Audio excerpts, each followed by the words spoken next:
नमस्कार बंधुरा स्मृतिरेखास क्रिएशने आपनादेर सबाइके स्वागत जानाई। आज आमी सकालेर ब्रेकफास्टे खाওয়ার জন্য একটা রেসিপি শেয়ার করব।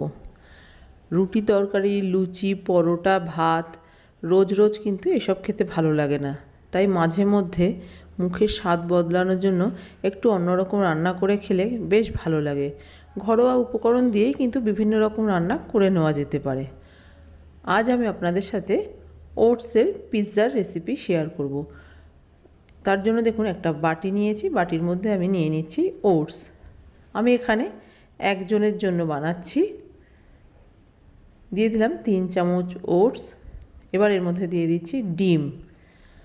আমি এখানে একটা ডিম দিচ্ছি, আপনারা ডিমের পরিমাণ বাড়িয়ে নিতে পারেন।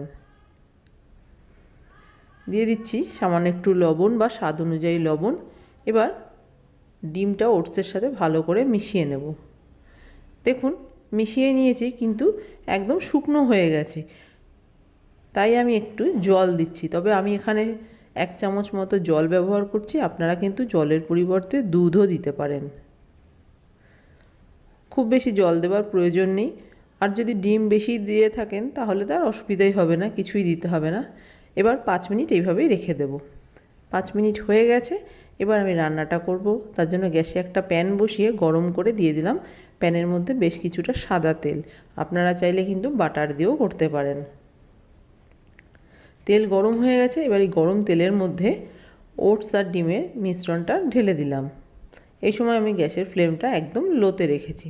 এবার স্প্যাচুলার সাহায্যে ভালো করে একটু ছড়িয়ে দিচ্ছি, গোল একটা শেপ দিয়ে দিচ্ছি। দেখুন গোল করে একটা শেপ দিয়ে দিয়েছি। এবার ঢাকা দিয়ে কিছুক্ষণ রান্না হতে দেব।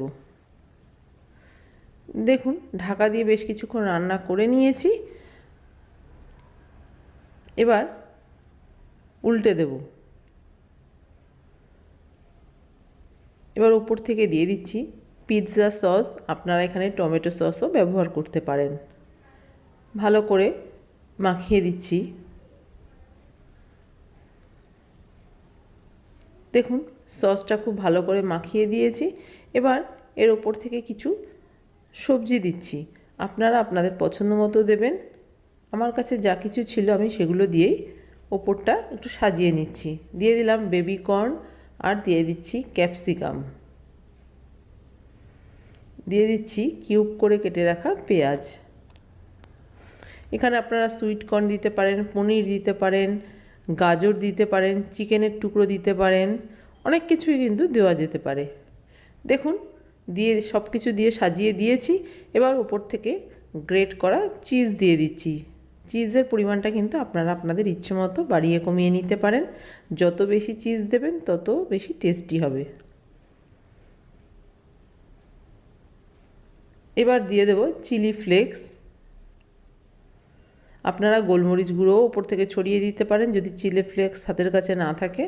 দিয়ে দিচ্ছি অরিগ্যানো, আর দিয়ে দিলাম সামান্য একটু বিট লবণ। এবার ঢাকা দিয়ে চিজটা মেল্ট হওয়া পর্যন্ত রান্না হতে দেব। দেখুন ঢাকা দিয়ে রেখেছিলাম কিছুক্ষণ, চিজটা সম্পূর্ণ মেল্ট হয়ে গেছে, আর গ্যাসের ফ্লেমটা কিন্তু একদম লোতে রেখেছিলাম। এবার আমি এটা সার্ভ করে দেব।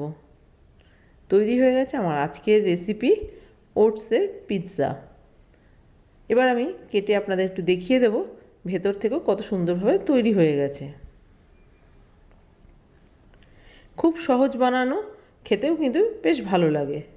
দেখুন খুব সুন্দরভাবে কিন্তু তৈরি হয়ে গেছে। বাচ্চারা এই ধরনের খাবার খেতে ভীষণই ভালোবাসে। আমার আজকের এই ওটসের পিৎজার রেসিপি যদি আপনার ভালো লেগে থাকে তাহলে প্লিজ একটা লাইক শেয়ার কমেন্ট করবেন। আর আপনি যদি আমার চ্যানেলের নতুন বন্ধু হয়ে থাকেন তাহলে আপনার কাছে একটাই অনুরোধ, আমার চ্যানেলটা সাবস্ক্রাইব করে আমার পাশে থাকার। আপনারা সবাই খুব ভালো থাকবেন। আপনাদের সাথে আমার আবার দেখা হবে অন্য কোনো নতুন ভিডিওতে নতুন কোনো রেসিপির সাথে।